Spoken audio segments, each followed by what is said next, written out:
Değerli seyirciler, arkadaşlar merhaba, ben Murat Bozdoğan. İsviçre'den hepinize kucak dolusu selamlar gönderiyorum. Arkadaşlar bugün ayın 15'i, günlerden Cuma.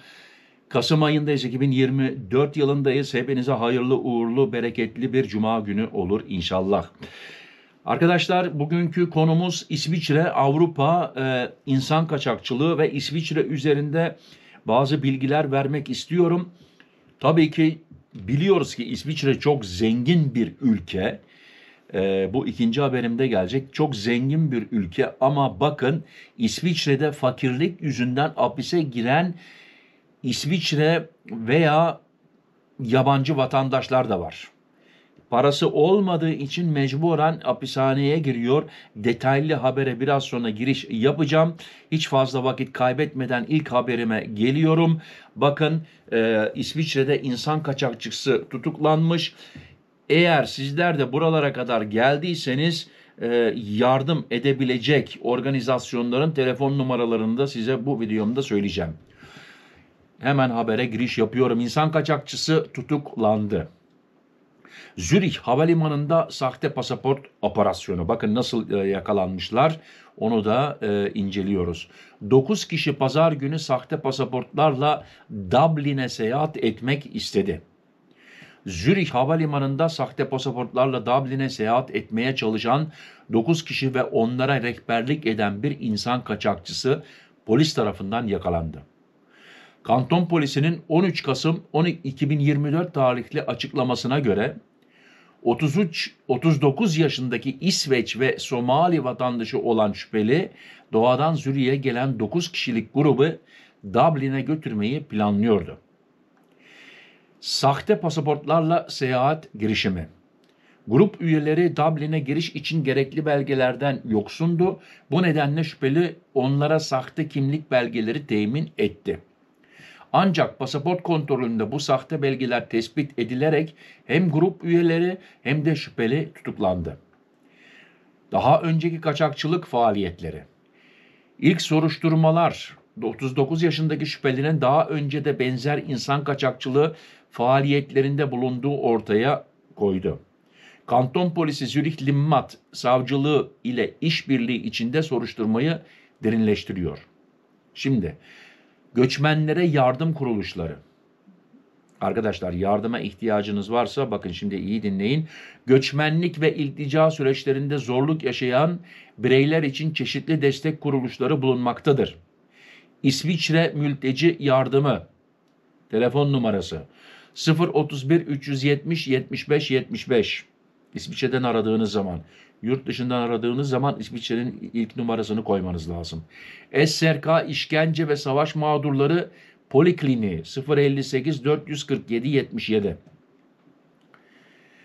Kadın Ticareti ve Göçü Uzmanlık Merkezi 044 436 90 00. Sans Papier Bölgesi Danışma Merkezleri.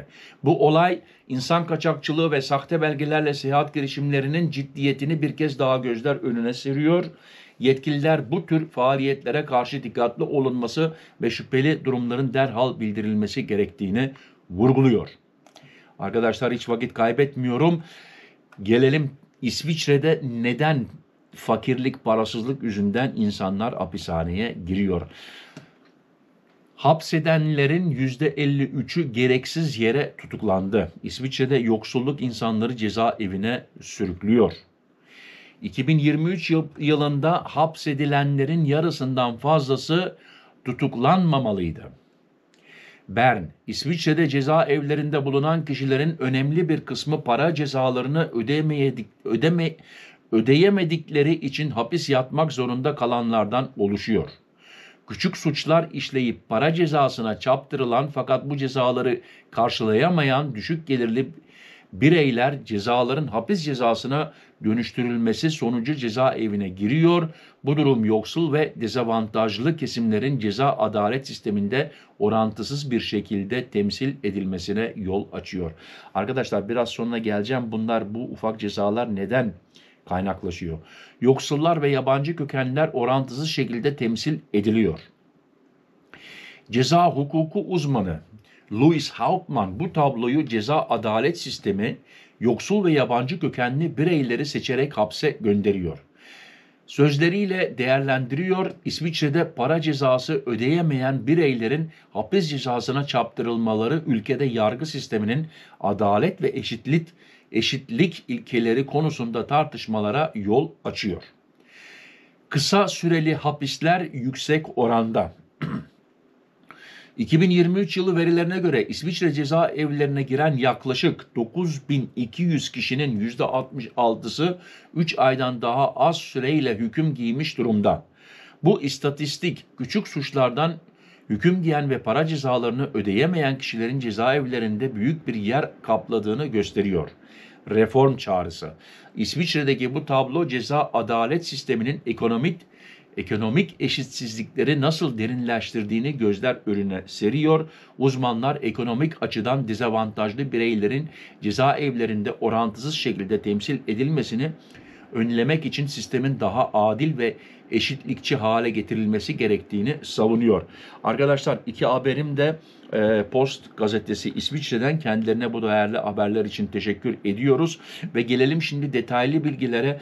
Arkadaşlar neden içeri alınıyorlar? Peki bu para cezaları ne? Mesela para cezası arabasını park etmiştir birkaç yere. Para cezası gelmiştir, ödeyememiştir. Arabayla hızlı gitmiştir. Efendime söyleyeyim, vergisini ödeyememiştir. Herhangi başka bir ufak suç işlemiştir.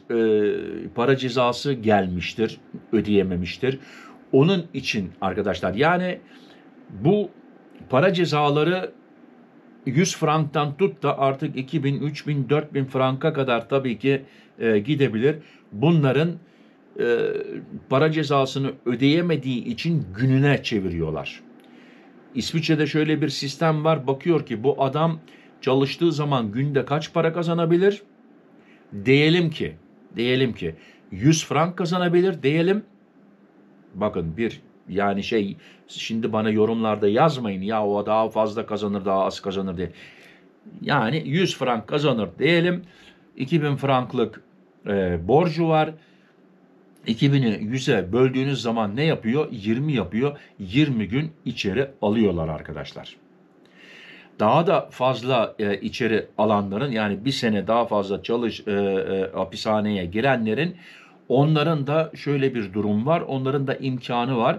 Hapishanede kurallara uyarsa, iyi bir şekilde insanlarla geçinebilirse içeride, ona da içeride iş verebiliyorlar. Yani hapishanenin kendi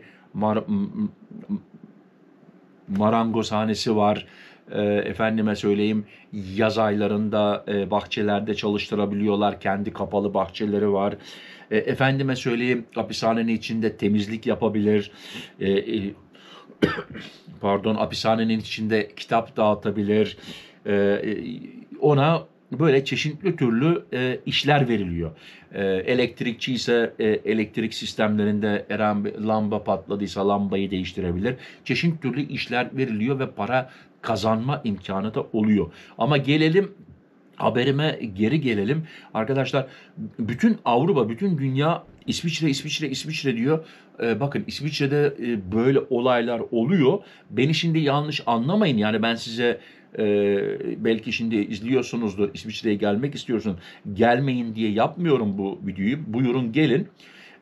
Yalnız şöyle bir durum var. Geçen de bir arkadaş yazmış. İsmi var tabii ki yorumda. Altında abi ben İsviçre'ye gelsem şansım ne kadar? Birincisi nereden yazdığını bilmiyorum. Almanya'dan mı, Türkiye'den mi, Suudi Arabistan'dan mı? Arkadaşın yaşını bilmiyorum. Arkadaşın mesleğini bilmiyorum. Yani öyle sorularda kusura bakmayın cevap veremiyorum. Böyle sorular soracak olursanız arkadaşlar detaylı bilgiler verin. Nereden yazıyorsunuz? Mesleğiniz nedir? Yaşınız kaç? Almanca biliyor musunuz? Ona göre size daha da iyi haber verebilirim. Yoksa haber veremem. Arkadaşlar fazla uzatmak istemiyorum. Beni izlediğiniz için çok teşekkür ederim. Hepinize tekrar hayırlı cumalar olsun. Hayırlı işler olsun. Bol kazançlar olsun.